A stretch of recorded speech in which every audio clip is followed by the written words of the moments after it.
हम बात करेंगे एंथैल्पी ऑफ अ सिस्टम की। तो देखो, हमने इंटरनल एनर्जी पढ़ा और वहां हमने कहा कि जो हीट कंटेंट है उस सिस्टम का, उसको हम एंट्रोप इंटरनल एनर्जी बोलते हैं। बट ज्यादातर प्रोसेसेस हमारे जो हैं, चाहे वो फिजिकल प्रोसेस हो या केमिकल प्रोसेस हो, ज्यादातर प्रोसेस हमारे एटमॉस्फेरिक प्रेशर पर होते हैं और एटमॉस्फेरिक प्रेशर जो है वो लगातार क्या रहता है, कांस्टेंट रहता है। तो कांस्टेंट प्रेशर पर अगर हम हीट कंटेंट की बात करें, टोटल हीट कंटेंट की बात करें किसी सिस्टम की, तो एक थर्मोडायनेमिक टर्म है जिसको हम यूज करते हैं और उसका नाम है एंथैल्पी।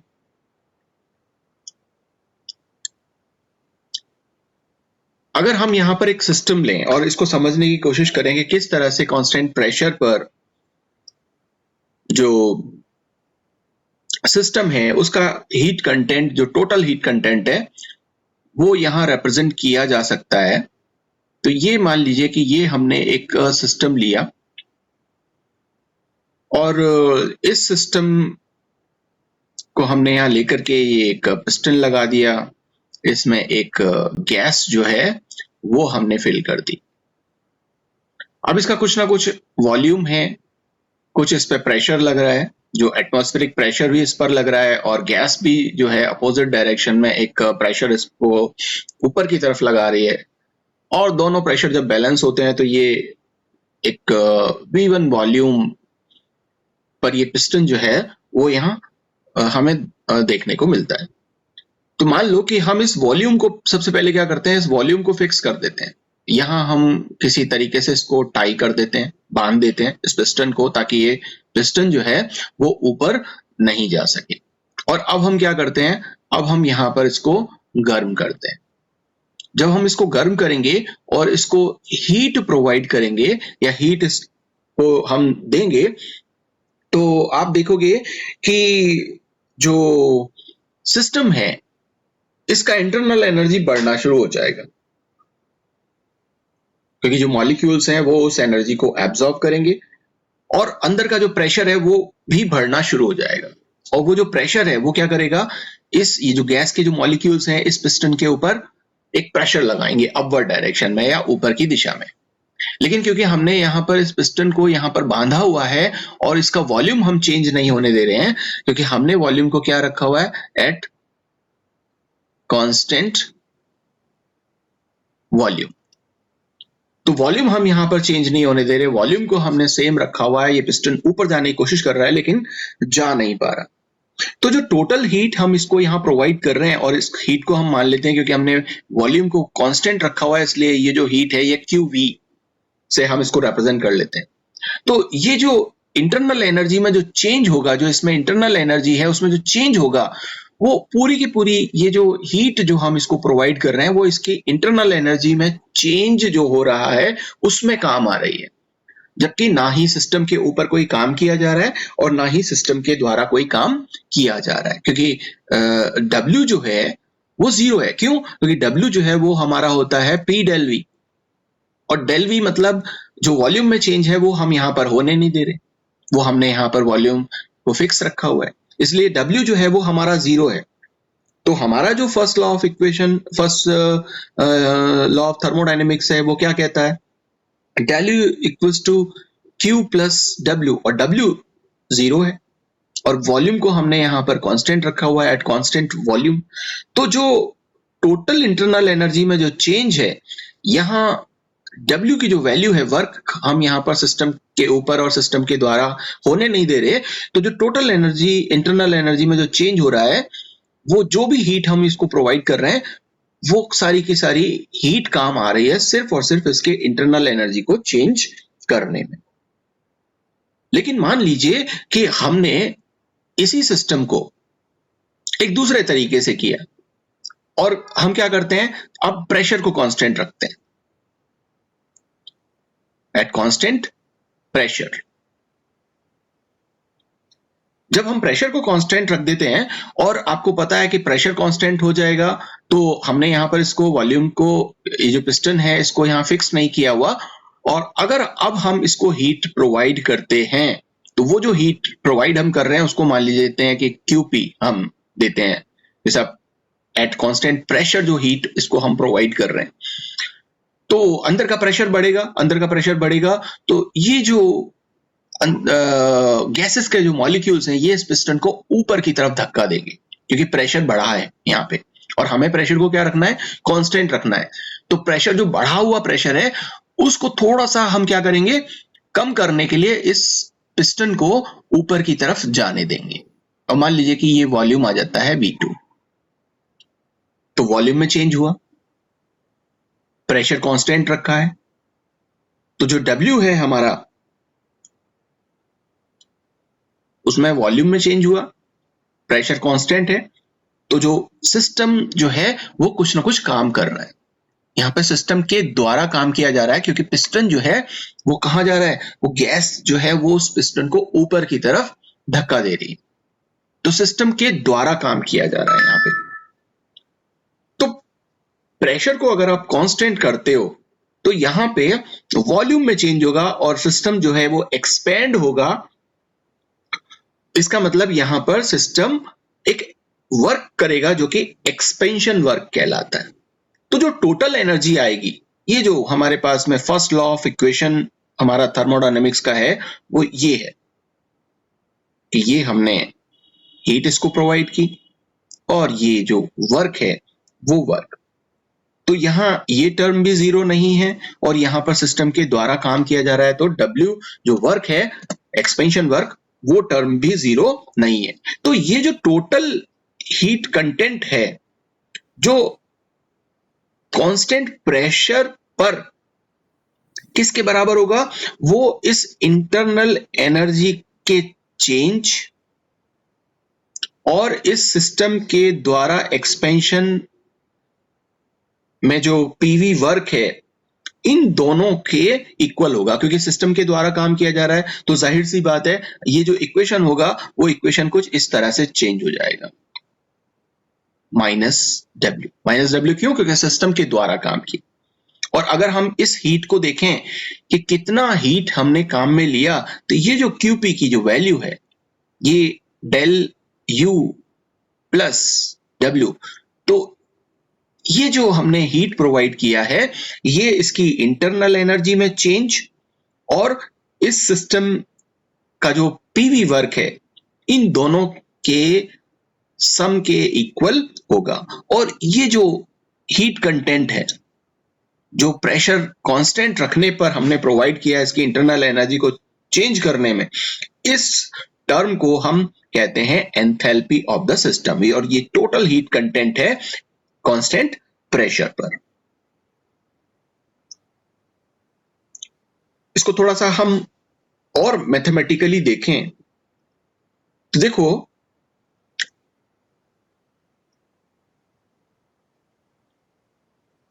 यहां जो W है वो क्या है, वो है P del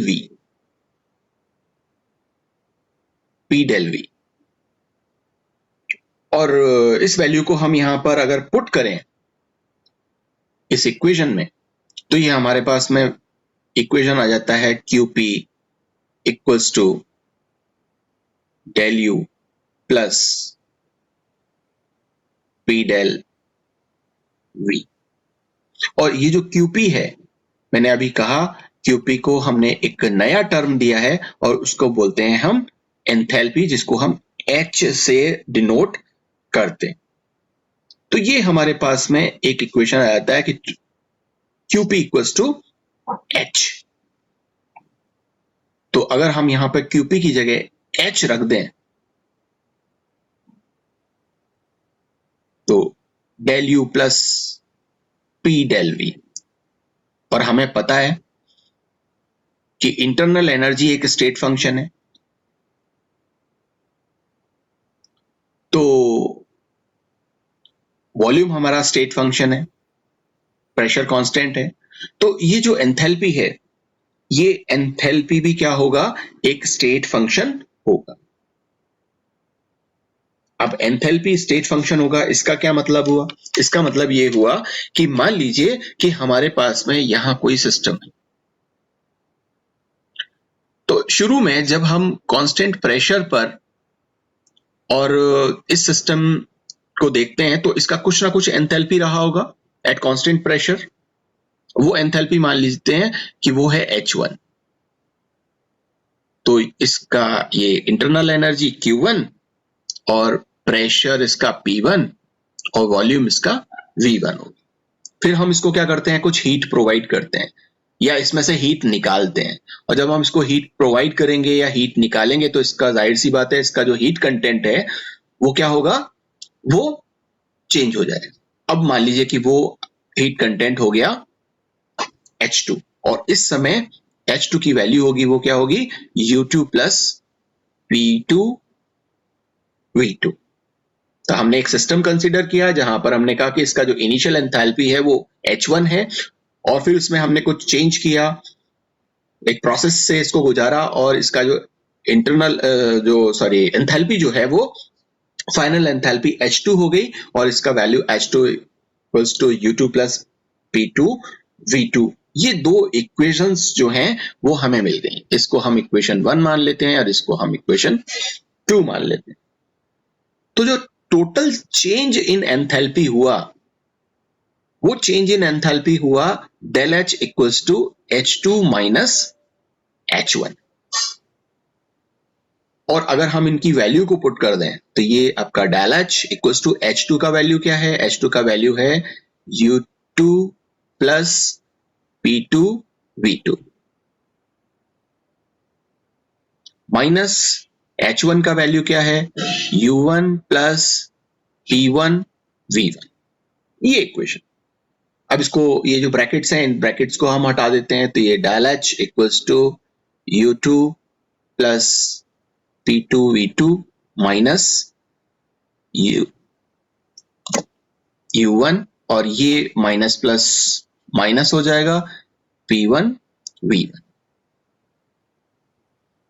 अब ये जो U2 और U1 है इसको एक तरफ ले लेते हैं तो ये U2 प्लस का है और U1 जो है वो माइनस का है, तो U2 माइनस U1 और फिर ये प्लस का है P2 V2 और माइनस का है P1 V1। ये हमारे पास में एक इक्वेशन और आ जाता है, इसको हम इक्वेशन 3 नाम दे देते हैं। और हमें पता है कि हमने प्रेशर को क्या रखा हुआ है, कांस्टेंट एट कांस्टेंट प्रेशर। जो P1 है वो P2 है और इसको हम कह सकते हैं कि ये P है। तो जो हमारा इक्वेशन 3 होगा वो कैसे चेंज होगा, उसमें इस वैल्यू को पुट करें तो del H इक्वल्स टू, इसको हम बोल देते हैं कि ये del U हो गया, del U प्लस ये P1 और P2 जो है वो P के बराबर है जो कि कांस्टेंट है, इसको हम बाहर ले लेते हैं और यहां ये हो जाता है V2 माइनस V1 और V2 माइनस V1 जो है इसकी जगह भी हम क्या करते हैं डेल्टा V रख लेते हैं। सो P delta V।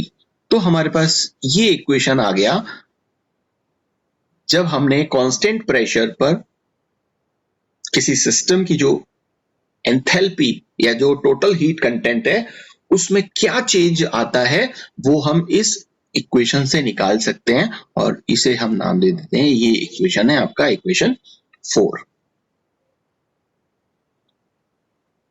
Okay.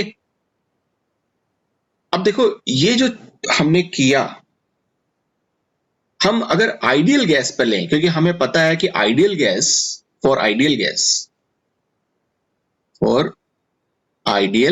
Gas जो पीवी होता है वो किसके बराबर होता है, वो होता है एनआरटी के। अब ये पीवी जो है वो वर्क है तो इसकी जगह हम क्या रख सकते हैं, एनआरटी रख सकते हैं। ओके। तो आइडियल गैस के लिए हमारे पास में पीवी इक्वल्स टू एनआरटी होता है। और अगर हमारा जो प्रोसेस है अगर वो मान लीजिए कि वो आइसोथर्मल प्रोसेस हो। For isothermal process, isothermal process क्या?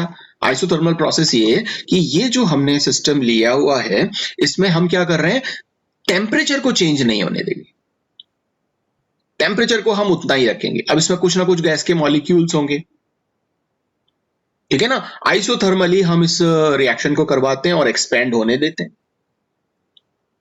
तो जो इनिशियल कंडीशन होगी उसमें जो प्रेशर और वॉल्यूम होगा वो मान लीजिए कि P1 V1 है और उस समय N1 मॉलिक्यूल्स हैं उसमें, और रेट ये गैस कांस्टेंट है R, और T जो है वो आइसोथर्मल है इसलिए हमने T को हमने चेंज नहीं किया, उसको हम लेते हैं सिर्फ T। और फाइनल पोजीशन में जो प्रेशर हो जाता है वो हो जाता है P2 और वॉल्यूम जो है वो हो जाता है V2। और इस समय जो N की जो वैल्यू है वो चेंज हो जाती है N2। ये गैस कांस्टेंट और टेम्परेचर हमने सेम रखा हुआ क्योंकि हमारा प्रोसेस कैसा है, आइसोथर्मल प्रोसेस है। तो हमारे पास में ये जो P1 V1 और P2 V2 ये जो दो वैल्यूज आई हैं इसको हम इस इक्वेशन में यूज कर लेते हैं। ये जो इक्वेशन हमारे पास में इक्वेशन 3 था, इस इक्वेशन में हम यूज कर लेते हैं। तो ये हमारे पास में इक्वेशन क्या है, ये इक्वेशन है हमारा del U sorry del H equals to del U plus P, constant था हमारा, ठीक है ना। तो नहीं सॉरी पी कांस्टेंट क्या हो, हमारे पास कौन सी इक्वेशन है, ये वाली। तो ये हमारा डेल यू हो गया और P2 और V2 इनकी वैल्यू हम यहां पर पुट कर देते हैं। तो P2 की वैल्यू क्या है, P2 की वैल्यू है हमारे पास में N2 R T minus N1 R T। अब R T कॉमन है तो इस R T को हम यहां पर कॉमन ले लेते हैं, प्लस और ये N2 माइनस N1 और RT को हमने ले लिया यहाँ पे कॉमन। और ये जो N1 माइनस N2 है इसकी जगह हम एक टर्म यूज कर सकते हैं जिसको हम बोलेंगे डेल्टा N RT। अच्छा, ये जो डेल्टा N है, ये जो परिवर्तन हुआ है नंबर ऑफ मोल्स में, ये किसके, गैस के मोल्स में ही परिवर्तन हो सकता है क्योंकि हमने ये किसके लिए लिया है, गैस के लिए लिया, आइडियल गैस के लिए, ठीक है ना। तो ये जो मोल्स में जो परिवर्तन है इसलिए यहां पर हमने ब्रैकेट में लिख दिया G कि टोटल गैस के मॉलिक्यूल्स में कितना चेंज हो रहा है। ओके, तो एक इक्वेशन हमारे पास में आ गया, ये इक्वेशन, ये तब हम यूज करते हैं जब हमारे पास कोई ऐसा रिएक्शन या ऐसा कोई प्रोसेस हो रहा हो जहां पर गैस के जो मॉलिक्यूल्स हैं वो चेंज हो। तो देखो PV इक्वल्स टू RT था, तो जब PV हमारे पास में वर्क है और ये जो डेल्टा N RT है ये भी हमारे पास में क्या है, वर्क है, ठीक है। जब PV वर्क हो सकता है तो उसकी वैल्यू NRT होती है, तो यहां पर डेल्टा N RT भी हमारे पास में क्या होगा, ये वर्क होगा। तो ये इक्वेशन हमारी कन्वर्ट हो जाती है कुछ इस तरह से। और हमें पता है कि जो हमारे पास इक्वेशन था एक,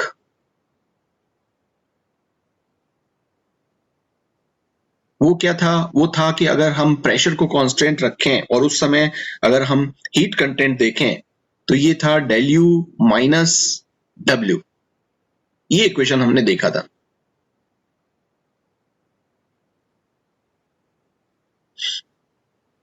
यहां पे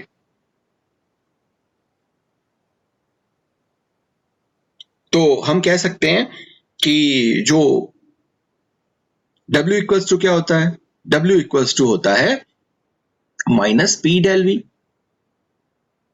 तो माइनस W इक्वल्स टू क्या होगा, माइनस W इक्वल्स टू होगा P डेल V, ये V है। तो ये जो माइनस W है इसकी जगह हम ये पुट कर सकते हैं। तो हमारे पास में जो वैल्यू है QP इक्वल्स टू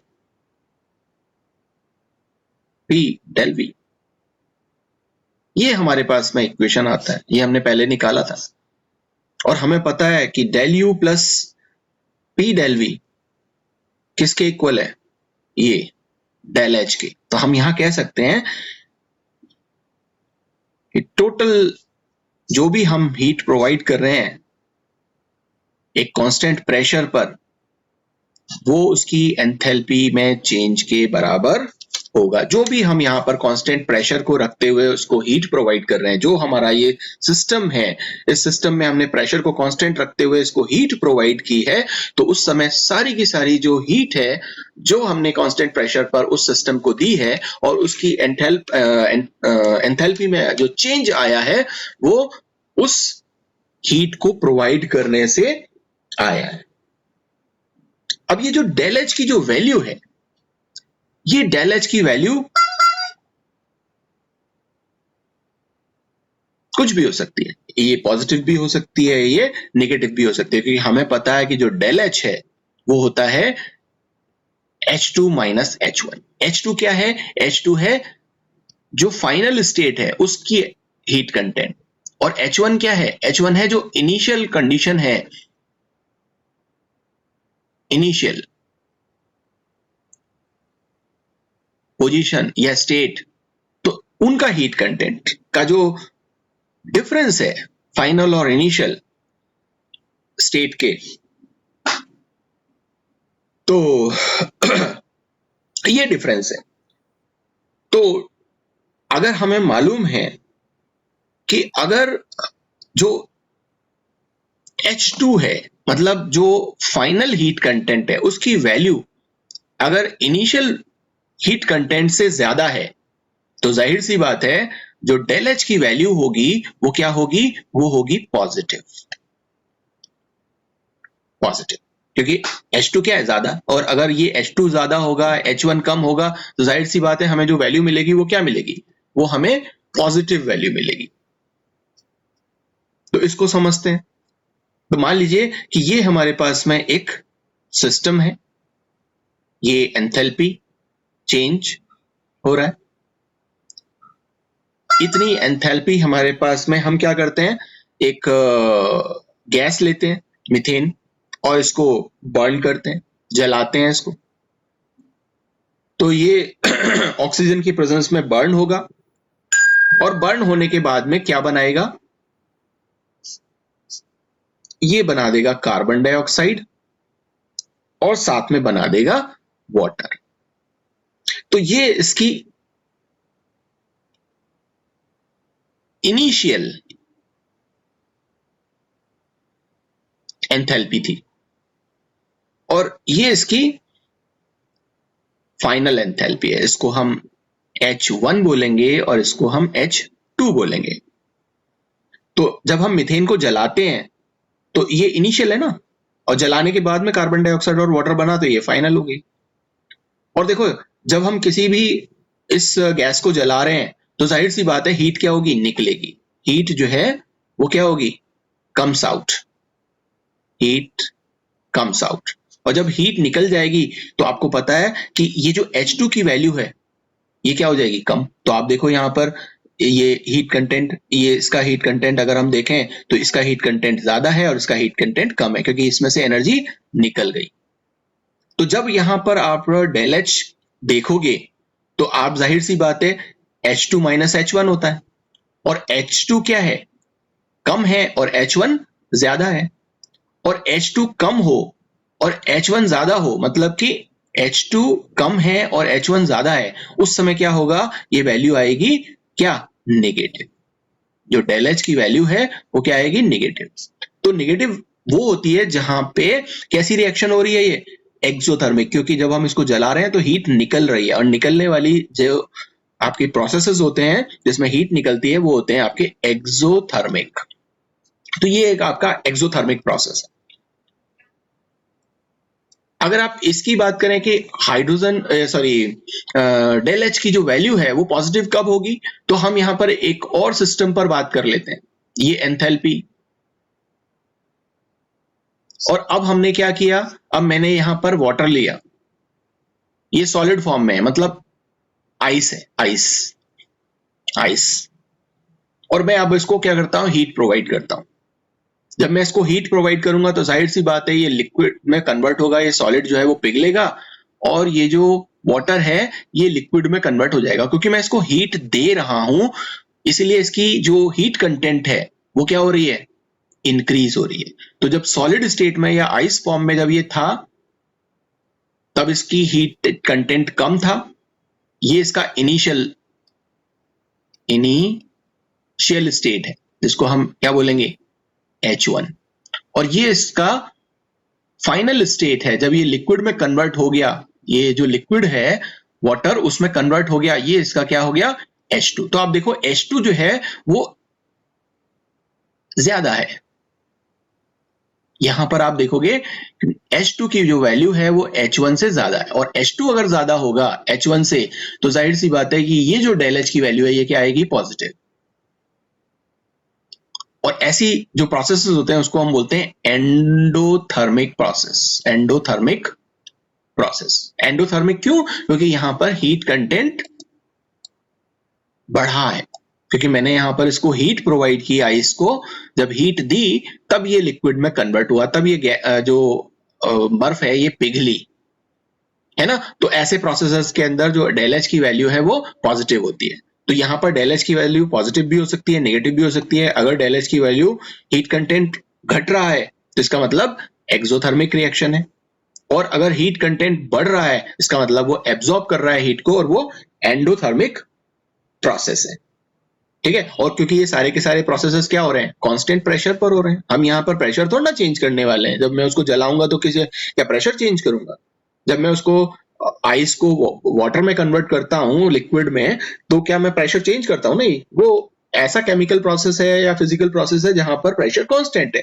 तो इसलिए हमने यहाँ पर इसकी जो टोटल हीट कंटेंट है उसको एंथैल्पी से डिनोट किया हुआ। ओके, तो ये था हमारा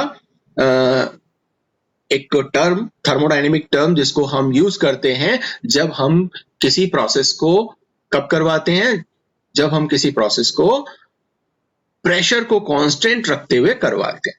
तो दो तरह के प्रोसेस आपने देखे, एक प्रोसेस वो देखा जो था जब हम उस प्रोसेस को करवाते हैं कांस्टेंट वॉल्यूम पर, तो वो सारा का सारा हीट जो हम उसको प्रोवाइड कर रहे हैं वो सिर्फ और सिर्फ उसकी इंटरनल एनर्जी को बढ़ाने में काम आता है।